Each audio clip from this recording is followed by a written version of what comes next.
Pilipinas, sa kapapasok lamang na balita, patay ang 4 na katao sa nangyaring pamamaril sa harap ng Barangay Hall ng Salitran 3 sa Dasmariñas sa Cavite. Ayon sa Dasmariñas Police, nangyari ang pamamaril habang nagsasagawa ng flag raising ceremony kaninang umaga. Dead on the spot ang punong barangay, 2 kagawad at ang mismong suspect na nagbaril sa sarili. Sa ngayon, sarado muna ang barangay hall at wala pang abiso kung kailan ito muling bubuksan sa publiko.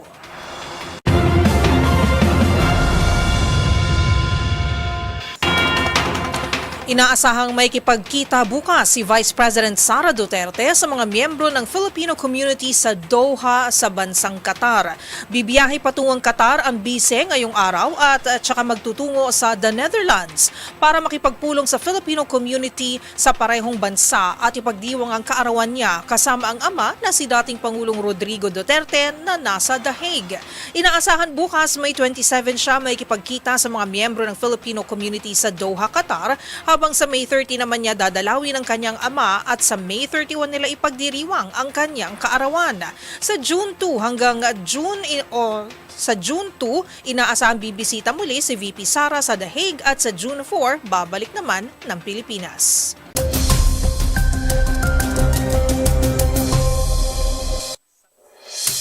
Sa ating ulat panahon, ngayong araw ng Lunes, ilang tulog bagong inaasang pagbabalik ng hanging habagat o southwest monsoon, matinding alinsangan pa rin ang mararanasan sa malaking bahagi ng Luzon, epekto ng easterlies. Sa heat index forecast ng Pag-asa, nagbabadya muling pumalo sa delikadong 46 degrees Celsius ang damang init sa Dagupan, Pangasinan. Sinundan nito ng 45 degrees Celsius sa Apari, Cagayan. Inaasahan ding makakaranas ng matinding init ang Metro Manila, buong Ilocos Region at malaking bahagi ng Central Luzon na may temperature range mula 42 hanggang 45 degrees Celsius. Magbaon din ng payong bilang panangga sa mataas na tsansa ng panandaliang ulan sa hapon o gabi. Samantala, magpapaulan naman ang Intertropical Convergence Zone sa Zamboanga Peninsula, Negros Islands, Western Visayas at Palawan, habang may posibilidad din ng panakanakang ulan ang nalalabing bahagi ng Mimaropa, Visayas at Mindanao. Maging alerto at ugaliing umantabay sa inilalabas na thunderstorm advisories ng Pag-asa.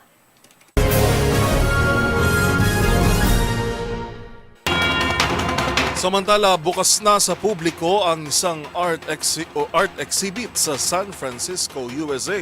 Tampok ang iba't ibang obra na tumatalakay sa multikulturalismo ng Pilipinas, kasabay ng pagdiriwang ng Philippine Heritage Month.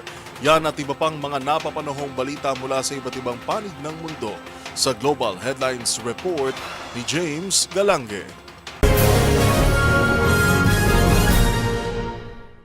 Matagumpay na idinaos ng Philippine Consulate General sa San Francisco, USA ang Asian American and Pacific Islander Heritage Month, nakasabay naman ng Philippine Heritage Month dito sa bansa. Sa isang art exhibit, dito binigyang kulay ng Global Artist Creative Collaboration for Empowerment o GACCE ang mensahe ng multiculturalism at diversity sa pagitan ng Pilipinas at Estados Unidos. Ayon kay Consulate Rowena Pangilinan Daquipil, ang naturang exhibit ay higit pa sa isang sining, bagkus isang talakayan ng pagpapakita ng mayamang kultura ng Pilipinas sa buong mundo. Matutunghayan ang naturang art exhibit sa Kalayaan Hall of the Philippine Center sa San Francisco hanggang May 30. Sa iba pang balita, muli na namang naitala ang pinakamalaking pag-atake na isinagawa ng Russia sa Ukraine matapos magpakawala ng halos 300 drones at 70 missiles kahapon.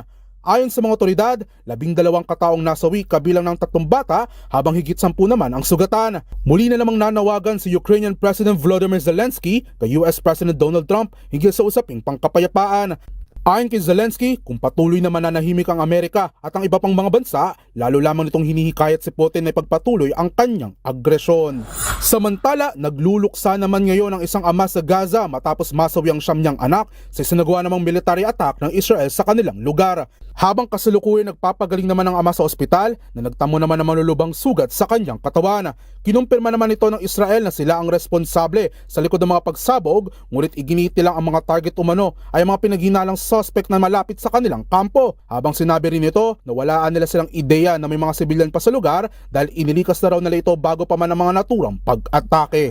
At yan naman nakalap nating balita mula sa iba't ibang panig ng mundo. Para sa MBC TV Network News, ito si James Galangin ng DZRH TV, una sa Pilipinas, una sa Pilipino.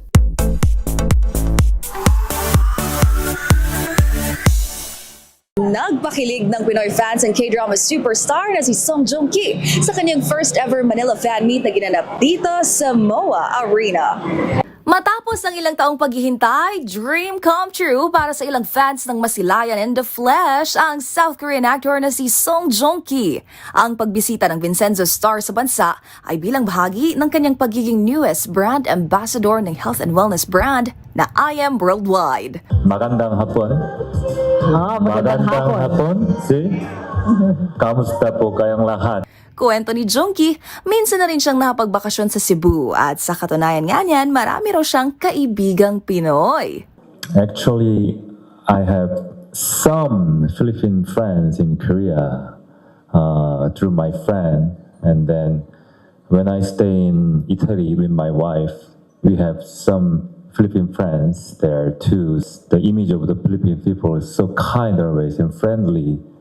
So when I had that interview, I was telling like that I really want to go Philippines. Noong gabing iyon nga, ilang celebrities din ang present sa I Am Joong Ki Live in Manila. Gaya ng aktres na si RC Munoz, na kasama pa ang kanyang mommy na fan din daw ni Joong Ki. Gayon din na mag-asawang Rocco Nacino at Melissa Gohing. Biro nga ng aktor, nabingi raw siya sa kasisigaw ng misis.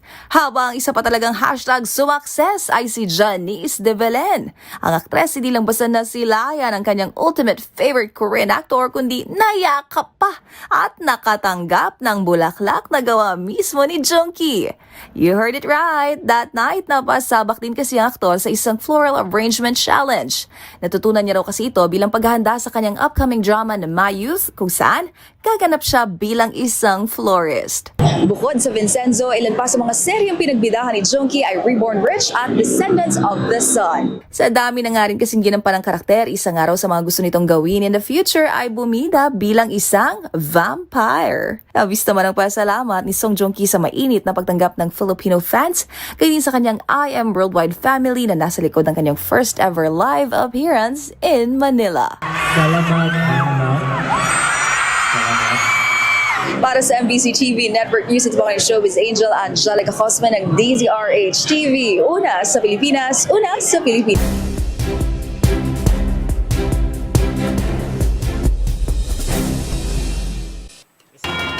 Hindi naging matagumpay ang masamang pakay ng riding in tandem na nanghablot ng bag sa Antipolo sa Rizal. Bigla kasing nagsitakbo para tumakas sa mga lalaki nang lapitan ng isa pang motor. Bakit nga kaya nataranta ang mga kawatan? Ang balita tinutukan ni Rose Babiera. Bukod sa kawalan ng awa at masamang intensyon na pangunahing mga kaugalian na kadikit ng mga magnanakaw, tapang at lakas ng loob ang kadalasang ginagamit sa paglalarawan sa mga kawatan. Ang gawain kasi na ito hindi nagagawa ng walang tibay ng sikmura. Pero ibang naging takbo ng plano ng riding in tandem sa Antipolo Rizal na hindi naging matagumpay sa kanilang masamang pakay. Sa kuha ng CCTV makikita ang dalawang lalaki na sakay ng isang motor, dala ang ninakaw umano nilang bag. Sa ilang sandali, biglang bumangga ang riding in tandem sa isang tricycle sa gitna ng intersection.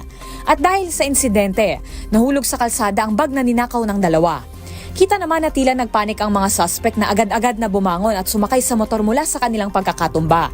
Pero tila nadagdagan ang pagkataranta ng dalawa. Nang hintuan sila ng isa pang motor dahilan para dali-dali silang tumakbo palayo. Ayon sa mga saksi, inakala raw ng riding in tandem na pulis na nakasibilyan ang lumapit sa kanilang motor. Kaya umano'y nagmamadali itong tumakas at iniwan na ang bag na dapat sana ay nanakawin. Pati ang motor na kalaunan ay napag-alamang nakaw din. Ayon sa otoridad, naibalik na sa totoong may-ari ang motorsiklo. Pero hanggang ngayon ay hindi pa rin nakikilala ang mga suspect. Para sa DZRH TV, ito si Rose Babiera. Una sa Pilipinas, una sa Pilipino.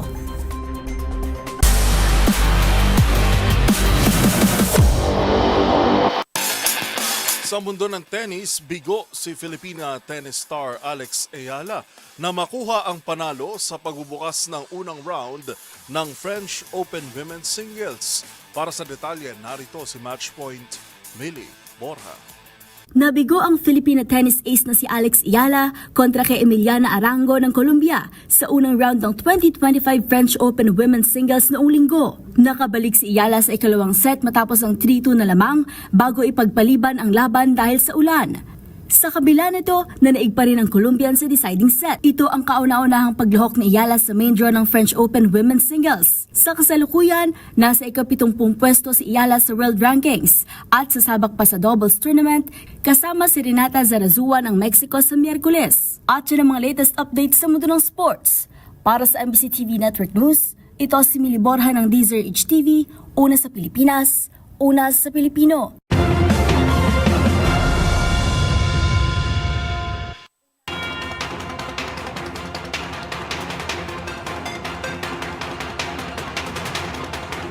At yan ng mga nakalap naming balita ngayong araw ng Lunes. Ito po si Jewel Reyes. At ako naman po si Karen Oyong. Magkita-kita tayong muli bukas, araw ng Martes, para sa mga balitang makabuluhan, mga kwentong makapangyarihan. Hatid ang boses ng Pilipino para sa Pilipino.